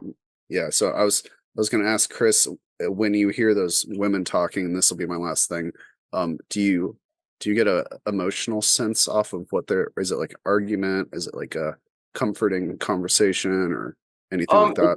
The most recent one in particular, it just seemed like a just two. I got the vibe of two friends having a civil conversation, and but yeah, that's a big thing that this goes into too, is like it's a lot about feeling these other energy. I think calls it the M field, like these different energies. And yeah, I mean, again, I fell out of practice again the last month, even just listening to binaural beats. That's one of my main rituals, is always listening to some every day. And as far as with mental health, that helps a lot. But fall out of practice,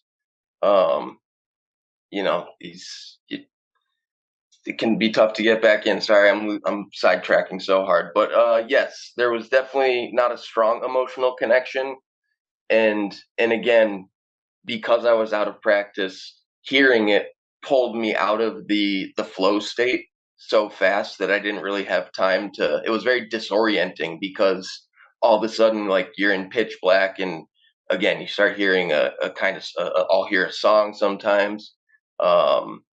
But I need to stick with my consistent routines, because that's the point of it, being able to stay in that flow state and just experience the consciousness wherever it may take you. And before throw it back to Anthony, because I know you want to get on some topical stuff. One of the reasons I've been so excited about us being able to talk about this is because, like you've mentioned a few times, there are so many different things the gateway process connects to and links to. I think it's gonna, like, lend to a whole series of just episodes and give us different topics without having to think too much. I think it's gonna be a carrying conversation, and if we all at some point, I think it would be really cool for the three of us to start doing the process together and taking notes of it and keeping it, and we could, even the people listening could do that stuff. And but for that's for down the line. But and one more thing I will say related to what Seed was talking about, being in that focus 10 deep relaxation. um the last time I did some ketamine, I sat and I laid down and listened to the Gateway tapes for a few hours, and I noticed for the next week or so, because it gets to a point in, I think, the third or fourth tape. He'll say, when you picture, he gives there's this whole setup to getting your body into that state, and then when you picture the number 10 in your mind, your body will fall into that deep relaxation. And for the week after it, after again doing it with the ketamine, I found that I was able to literally lay down at any moment, think of picture 10 in my head, and get my body almost instantaneously into that focus 10 deep relaxation. um had I continued my practice with it, I'm sure I'd still be able to. I've tried to the other day, since I started re-listening to the tapes again, and I can do it. I can still get my body and like mind into that trance state fairly quickly. But um yeah, I thought that was interesting, especially doing in tandem with the ketamine. That added a little extra oomph to it, and I felt kind of like added some extra subliminal imprint um to the tapes themselves, and I the whole bet. just brain hemi sync. The Gateway process. What's that? The gateway. The Gateway process. Gateway Sorry, this is terrible. um yeah, I'm glad that you guys are not only have both engaged with the material in that way for your own benefit, but also it's great reference material for me and anybody listening. um I am sure that I will dabble with it more as the opportunity presents itself and I have some time. And I'll also say, just for the sake of conversation, this is not a judgment that even comes to mind if anyone tells me that they are doing it. This is a personal hang up, which is a mild one. It's not a strong one, because I understand the nuance of this research, and there's a lot going on, but there's something spooky about the CIA being involved. It's like I trust the Buddha a lot more than I trust whatever freaking admiral or whoever the fuck wrote the CIA assessment, shit like that. But it's almost like, sure, some pharmaceutical like an SSRI can help somebody, sure, you do you. For me, even if it would be helpful, I'm smoking weed instead. It has a series of different medical benefits for me. But I also, I get creeped out thinking about some boardroom of a bunch of suits sitting around being like, what kind of medicine can we develop to get literally inside people's brains and make more money off of them? I do not want those suits that deep in my neurochemistry like that. They're already doing it enough with social media and everything fucking else. So that's a little bit of how I feel icky. Like deeply investing myself, but Let me again, tell you that I go was ahead. in Focus 10. Okay. This was like week 2 of doing these. I was in Focus 10, laying there, not completely like deep into it, but deep enough. And I had the thought pop into my head, this tape's going to turn me into a fucking mass shooter. And I woke up completely and was like, what the fuck is that? Like, what just happened? And I was like, no. And I didn't do it for like a week. And I'm like, why did I have that thought? And it was because, and I finally, like, I thought about it for a long time before I started doing the tapes again. And I was like, no, I trust Bob Monroe. I trust the Monroe Institute to be a consciousness study organization, not something that's programming people. I think that you could definitely use this technology to do something like that, but I don't think that that's what the tapes are. Right. I think that's some saving grace but Monroe was not in the CIA. Right. Yep. The CIA came to him after he had already been doing this to get information on how he was doing it, what he was doing, and how they could use it. But literally that happened to me, that thought, and it freaked me out when it happened. I stopped right in the middle of what I was doing. I was like, mm-mm. Well, and then I did a bunch of research on it and was like, I think it's okay. I think opening it's okay. up the thresholds of the unconscious. You never know what might randomly stumble in and stumble out just as quickly. Like, I get it.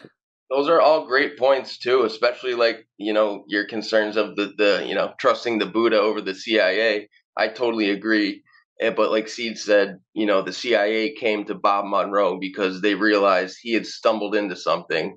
But interestingly enough, there's allegedly been Buddhist monks who've gone to the Monroe Institute and said they were able to achieve in hours what through their typical meditations, without the brain hemisync technology, they were able to achieve in a matter of hours what it would typically take years. That's what McMoneagle said it with the remote viewing as well. He would take like an hour to get into the zone, but then at the Monroe Institute, he could do it in like 5 minutes.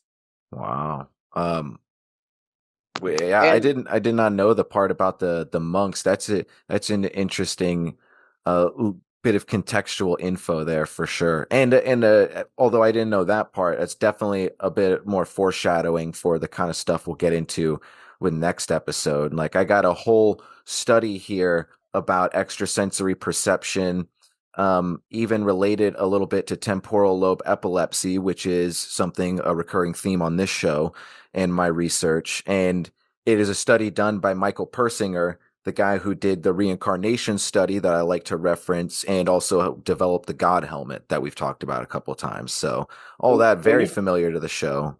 Just a little teaser there. When you talked about the God helmet, I forget what episode it was, but the way you were explaining it made me think of exactly of the, binaural beat and brain hemisync technology. Totally. And Seed also made a good point too. Like, sometimes you don't know if you're just listening to random binaural beats. People could very easily be, throwing subliminals in there and throwing frequencies that might shift your brain into a negative space, so it's tough to know what to trust. I totally understand that, and that's why pretty much there's like two channels I mainly stick to with the binaural beats that I listen to beside the gateway tapes themselves. Very well said. So before I read a little bit about Ingo Swann, I think a good segue kind of, hopefully it's a good segue because it is kind of random. This also would have been good at the beginning. There's only so much, that you can sift through here. And I try not to make this too rigid. I want a tiny bit of informality to it. So I'm not beating myself up about it. But we mentioned the Venn diagram and the heavy overlap of mysticism and ESP, for lack of a better term. And I don't think these terms really caught on all that much, some of these terms, but it's used heavily in the CIA like documents at the time. And it's stuff that I've come across, but you don't really hear it tossed around that much. But I forgot that basically the description of the two circles and the whole diagram would basically be psi, PSI. And that it has three categories, basically extrasensory perception and psychokinesis, which I guess I kind of lumped that in with extrasensory perception, but they're making a distinction. And then the trance side, the spirit communication and all that stuff. So, and that's from a CIA document. When I was reading through some of this stuff, I came across that and I said, oh yeah, psi. Yeah, that is a term people use just as a kind of catch-all. Sounds a little too science fiction-y for me to use it, but it is worth noting in the lexicon. It helps provide some context. All right, so Ingo Swann. This is going to, yeah, again, not only tell us a little bit about Ingo, but give us a little bit of insight into what they did at the Stanford Research Institute, and in contrast, or not even really in contrast, just in tandem with what they were doing at the Monroe Institute, because the CIA actively was compiling both of these data sets and analyzing it. So, when Ingo Swann was a small child, and this is also a PDF from the CIA website, he would sometimes float from his bed at night, soaring out of his body and slipping into the earth of his native Rocky Mountains, where he would follow the veins of metal ore through the ground until they emerged on the mountain surface. A childhood fantasy, perhaps, but consider that. But consider the many today, still floating, only this time at the direction of the Stanford Research Institute in Menlo Park. Again and again, Swann has demonstrated the ability to quote-unquote see a distant object without leaving his body. Dr. Harold Puthoff and Russell Targ, physicists at Stanford Research Institute, call this phenomena remote viewing. Swann calls it an out-of-body experience. Swann's OBE began in the most common manner, a stress situation. The classic OBE happens spontaneously. They actually do OOBE, but I'm not going to say that. Spontaneously during an accident or surgical operation, the individual, generally after being terrified by the prospect of death, is amazed to find himself hovering above his body, watching the surrounding activity with a new detachment. Ingo Swann experienced this phenomenon when he was 3 years old during a tonsillectomy. Gliding up above his small body, the child watched with fascination as the doctor performed the operation. Hearing the doctor say a forbidden word as his knife slipped brought a sense of shocked pleasure to the small voyeur. Then Ingo Swann says that he locked down his own open mouth. He looked down his own open mouth and saw blood oozing from the accidental wound. He noted with interest that the doctor placed the tonsils behind 2 rolls of paper in a side cabinet. When I awakened from the anesthetic, I began to cry because my throat had been cut, though I couldn't possibly feel it. Everything was numb. The doctor couldn't understand how I knew. Then I asked him for my tonsils. A souvenir was the very least he could do, I thought, but he insisted that he'd thrown them away. I wouldn't let him get away with that, though. No, you didn't, I contradicted him. You put them over there behind those things. From this point on, out-of-body rambles added a dazzling dimension to Swann's life. He grew up, graduated from Westminster College in Salt Lake City with degrees in art and biology, served 3 years in the Army, and became a critically acclaimed artist. Then, 30 years after his initial experience, with some Scientology tossed in there that's not mentioned here, but is definitely a thing, Swann volunteered as a subject for a series of controlled experiments demonstrating his unique ability to view remote objects. This was the procedure. Swann would sit or lie quietly in a cubicle or isolation booth. Several electrodes connected to an EEG were secured to his head. The machine would be disconnected if he moved his head more than minimally, providing proof of a floor-bound body. What? I don't know. Far above Swann, a small platform was suspended. On the platform, out of sight, were the targets. I guess they were trying to make sure that his body was still there or something. I don't know what they meant exactly by that. Doesn't matter. Swann's task was to float up out of his body, astrally, and observe the objects. After examining these targets from a point some 10 feet above his body, Swann floated down and insisted otherwise. Insisted otherwise what? And no, okay. It's the PDF is columned out, so sometimes I gotta find where the next column starts. Swann proceeded to sketch what he had seen. The experiment over, he was unplugged from the machine. A ladder was brought and the targets were taken down from the platform, and these were compared to the sketches. Later, both targets and drawings were submitted to an independent judge who correctly matched each copy with its original. At a series of 8 such tests, were conducted by the American Society of Psychical Research in New York. All were easily matched. Statistically, this could happen by chance 1 in 40,000 tries. Very interesting. Did success spoil Ingo Swann? Like I feel like it seems like it spoiled Uri Geller. No, but it bored him. One day, he says, life at SRI reached an apex of boredom. Swann was tired of earthly targets. He'd had enough of objects on platforms or in adjoining labs or even outside the building. He wanted a target that was literally out of this world. It was March 1973, 9 months prior to the scheduled bypass of NASA's Pioneer 10 spacecraft with Jupiter. Swann decided to float up and observe the planet for himself. His own sightings could then be compared to the eventual feedback from Pioneer 10. To make the experiment even more interesting, Swann invited the psychic Harold Sherman to make the trip with him. The OBE, the astral trip. The OBE probe took place on the evening of April 27th, 1973. Sherman took off from his Mountain View, Arkansas home at 8 p.m. Central Standard Time. Swann's probe commenced at 6 p.m. Pacific Standard Time from SRI. The simultaneous journeys were recorded by Harold Puthoff and Russell Targ, who recorded the data and then relayed it to scientific colleagues around the country. The two subjects, separated by nearly 2,300 miles, described the same things, observed the same environmental conditions on Jupiter. Each spoke of glittering ice crystals, winds of terrific velocity, great mountain ranges, and powerful magnetic forces. The same conditions were later confirmed by the Pioneer 10 probe. Nearly a year later, a similar extrasensory probe was undertaken. This time the target was the planet Mercury.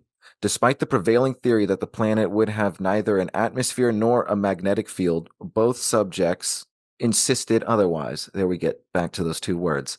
Scientists evaluating the data obtained by the Marina 10 on March 29th, 1974, 19 days after the Swann-Sherman probe, discovered both of these conditions. What can Ingo Swann possibly do for an encore? The problem lies in finding places that I can't be accused of reading up on that can still be verified by someone credible, he explains. There is loose on this planet an anti-psychic attitude. It breeds jealousy. People say, why does he have it and I don't? It's easier for that kind of mind to simply decide that I don't have it than to deal with the whys involved. At the opposite extreme are those who do believe in the OBE, which they are apt to call astral travel. Many of these consider Swann's psychic tripping dangerous. What if someone wants to take over your body, they ask? What if you don't come back? Ingo Swann believes both possibilities to be unlikely. Why would anyone want my body? He laughs. That's kind of funny. But admits perhaps some could attract such dangers to themselves by their own paranoia. I'll come back. I have lots to do in this life, but an even greater incentive to return to this body is the idea of having to be born again and go to grade school another time. I can't think of any reality worse than that. No, Swann replies in anticipation of the inevitable question to come. I haven't met God yet, but I have lots to take up with him when I do. And that's a little bit about Ingo Swann for now. What do you guys think about that before we talk about Edgar Mitchell a little bit? He seems like a trip, but just again, just the way he came into it, just these spontaneous occurrences, and I don't know, dude. Just the remote viewing with the other, I don't know much. I'm learning all of this as we go about Ingo Swann. I've always known the name, but I think some of it sounds so insane and absurd to people that it's just like out of the realm of possibility. But yeah, food for thought in a doggy bag for sure to take home with you. for people who are familiar with, again, consciousness expansion and the mind being, and functioning maybe a little differently than they tell us, this stuff doesn't sound that absurd, or out of the realm of possibility. But that's yeah, and him versus the Uri Geller, it almost seems like the Uri Geller character became more of the one they were gonna put out to the public to, kind of show that, this stuff is out there and in thought, but also in a way to kind of make it seem foolish. Yeah, And it does kind of feel like that. Ingo Swan seemed like the more legit one for sure. And kind of, Yeah, we're all about that Ingo Swan life over here on Black Hoodie Alchemy, man. No Yuri Geller fucking bullshit. There's another name that we. There's another person that we should talk about as Dr. Joe Gallenberger. Okay, I don't think I know that name. He's a part of the Monroe Institute. He's considered "quote unquote" manifestation expert. He wrote a book called Liquid Luck, the Good Fortune Handbook that uses meditation. It's about manifesting using positive emotions and things like that. But I listened to a interview with him, talked about doing a lot of the similar things, like he was talking about growing seeds with mental energy, or like using that kind of stuff, like growing like multiple inch tap roots within minutes, holding the seed in the hand, like shit like that. It's some really cool sci stuff. He talks about psychokinesis, so moving things with your mind. He talks about like becoming, like, basically creating a synchronistic cloud of luck around you, I guess would be the way I would describe it. Through meditation and affirmation and things like that. So kind of new agey, but in a way that isn't super new agey. Just it's sort of like Dr. Surprise, I would say. Yeah. I started reading his book. I haven't finished it yet, the Liquid Luck book, but I got sidetracked on some other stuff. But definitely seems like he's a lot more low key. He's not on TV like Uri Geller trying to. And wasn't there some controversy about him like faking stuff? I believe so. Yeah. He definitely. I don't know specifically. I think you're right, but regardless, Uri Geller, simply by putting himself out there and making such bold claims, has always been the subject of controversy. There's a lot of people that don't like him. Well, a lot of people say, in this sort of thing, the ego is the limiting factor in it. Right. So once you start doing it for ego gratification, you lose your powers or whatever. Yeah, that's an interesting factor to consider with Mr. Uri Geller. One thing or one other character that's more, relevant today that people might be familiar with, and some of his stuff I think is definitely worth checking out, and seems related to this in more meditative practice ways. But Dr. Joe Dispenza. Okay. I haven't heard that one either. He's around now talking about essentially a lot of like the just meditation and like the essentially what would be considered like Kundalini breath working and brain hemisync in some different aspects, and just kind of like again, he could fall under the new agey. That's one of those labels I have such a hard time with, and it's like designed to make people, again, to like, oh, this new age, this fucking, that's stupid shit. But so I try not to use that term, but he's like an actual doctor. Like the stuff he's coming at it from a scientific angle, which I think again is very important, because he's willing to admit that the world and mind are not so based off of material, and we have much more control of creating our reality by learning to use our mind properly and harmonize it through meditative practices, breathing techniques, brain hemisync. A lot of this stuff starts to sound less new agey when you like the thing that defines new age a lot of the time from the way I see it is people using specific lingo that is a band-aid over logic. Like there are actual ways to explain it that actually would feed into your perspective and would even feed into your metaphysical perspectives, like logical ways to explain things.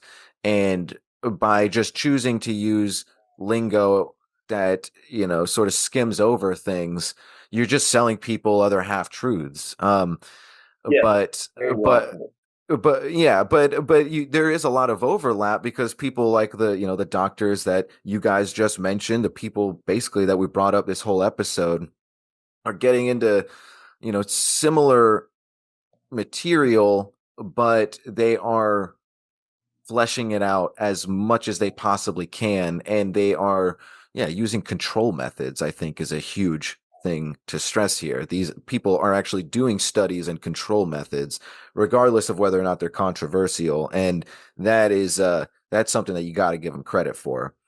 Yeah, there's undeniable, like there's real time proof and stuff, and like, dude, when I think new agey, I guess I picture most of those people who would, like you say, take one of those buzzwords, enlightenment, and or have the perception that enlightenment is like all peace and oh yeah, everything Yeah. is so great, magical, the manifest, like, and not understanding that it's, there is the word enlightenment. If you want to seek something out like that, like, you got to experience a lot of fucking darkness. And Hmm. the new age are like this, like the fucking rich wives and shit, and the, I don't know, it seems pretty big on like the, I'm not on TikTok, but see a lot of people talking, making it kind of almost look like a mockery, doing fucking everyone's doing tarot readings and fucking Yeah.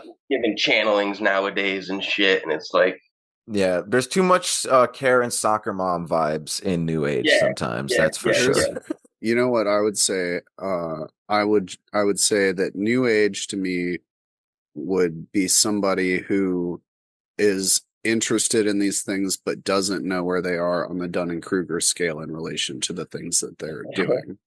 Like people that bought, they saw watched a YouTube video and started a channel doing tarot, because they watched a 20-minute YouTube on what each card means, and now they know tarot and they're gonna do it, like, or versus somebody that like studied it for real. You know what I mean? Right. Yeah, Surface level versus like really experiencing it. well said. Yeah, really living it and gaining that gnosis, and yeah. So Um, as sorry, a, go. as a little I got bit of a cherry on top here, I keep mentioning Edgar Mitchell. I think this is fun because, again, historical context, kind of the name of the game in some ways with this episode, as we get even more into the brain science next week.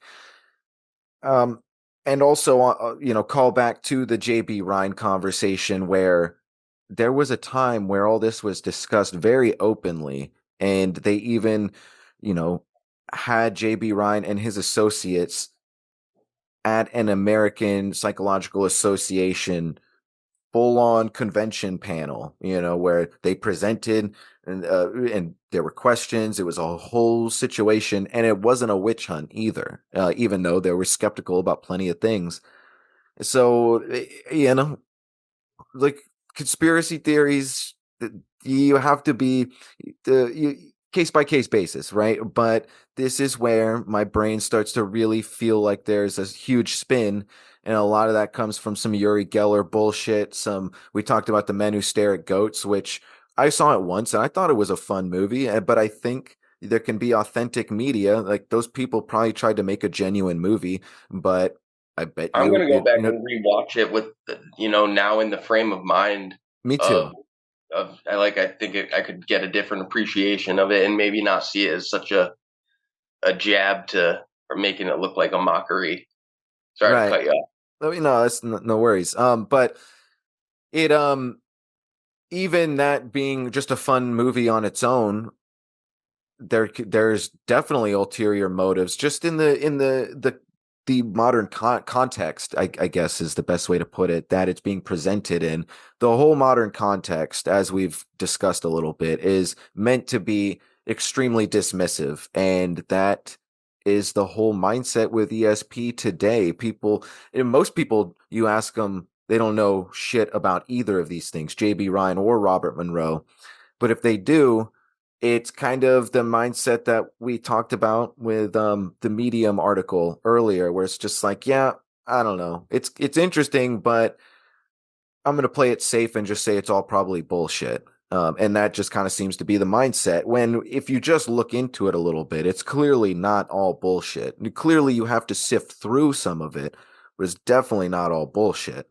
And to just stamp and drive home just how legitimate this was taken in the public on all fronts, not only do we have fucking astronaut Captain Edgar D. Mitchell of the what mission was it? Like the one of the Apollo missions. It should have been in here. I guess I'll have to fish that up or look in the fucking show notes or something. That's not the important point. And this is a New York Times article. So and he's doing some psi experimentation on the moon. So this shit has been in the public for a long time. It's the Apollo 14 mission, 1971, just so everybody knows. So from the New York Times article, Edgar Mitchell said today that 4 persons on Earth participated in the extrasensory perception experiment he conducted during the Apollo 14 flight to the moon early in February. He said he had used 25 numbered cards in the experiment in which he attempted to send a thought message to 4 persons as to what the symbol on each card was. He said 2 of the 4 got 51 of the 200 correct, and the other 2 were less successful. That's a nice way of putting it, I guess. The space agency confirmed after the flight that the astronaut had indeed carried out the experiments during his rest periods, but said it was a personal experiment and without sanction of the National Aeronautics and Space Administration. Captain Mitchell said at a news conference that he had chosen the 4 in a dinner table conversation, but he did not identify them. However, a Chicago area psychic, Olaf John's son, which I think is just a prominent psychic at the time, has said that he participated.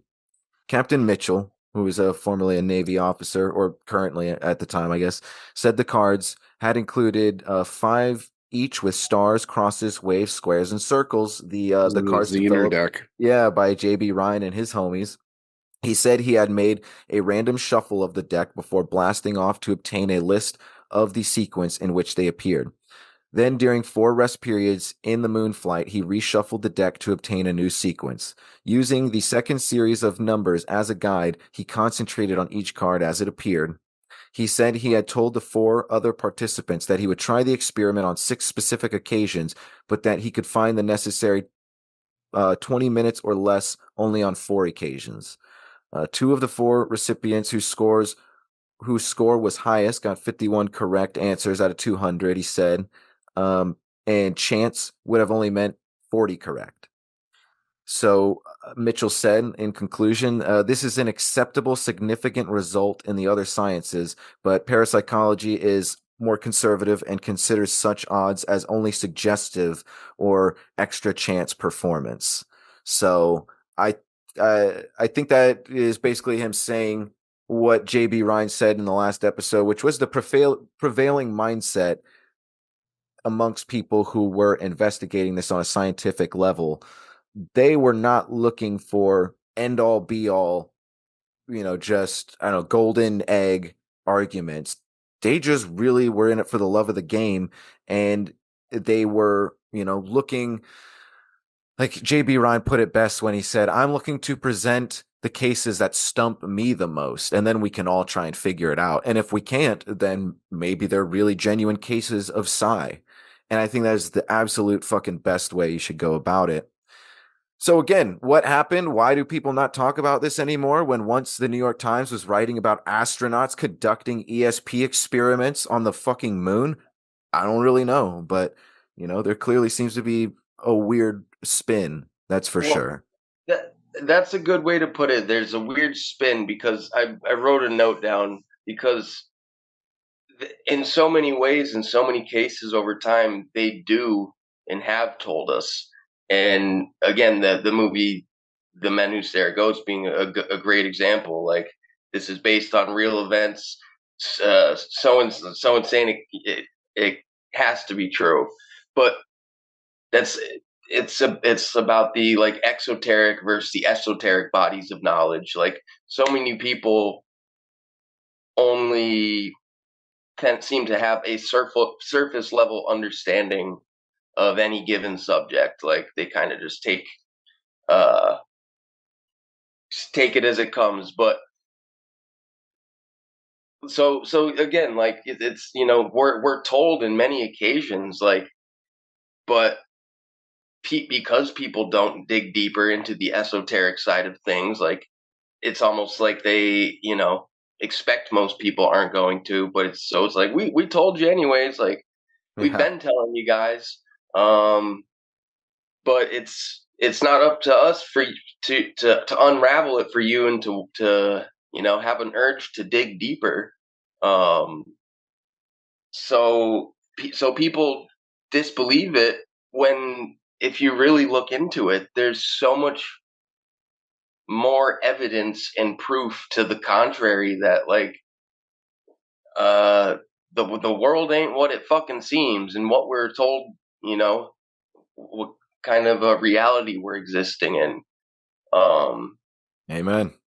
But yeah, they, it's almost like some of the shit too is so absurd that people with a surface level understanding will just brush it off. And again, it's like if you just read even a little bit about some subjects, you'd realize, like, even things like cryptids, people fucking still scoff at. It's like, how? Like, just fucking dig for a minute. But again, people uh gotta find this stuff in their own way, in their own time, if they're meant to find it at all. Because I think there's always kind of meant to be a division, a polarity, Well said. Well said. Well, I guess it did work out pretty well to save the moon psi research for the end, because it is serving to be a pretty good solid cherry on top of this fucking weird Sunday. And yeah, I think, if there's any takeaways, a really good healthy one out of all this is that just this is definitely the kind of information that people have to come into in their own way. and you have to have a desire to, mhm. you have to have an interest in it to really, actually look into it honestly. Well, any further closing comments, my friends? Seed, I could toss it over to you real quick. I would love to hear what you got in that brain of yours at the moment. If anybody's interested in doing this stuff, yeah, you can reach out to me and I will send you the link to that Reddit post for the Gateway tapes, if it's still up. Hopefully it is. Also, yeah, I think there's a lot of really cool opportunities for people to experiment with this.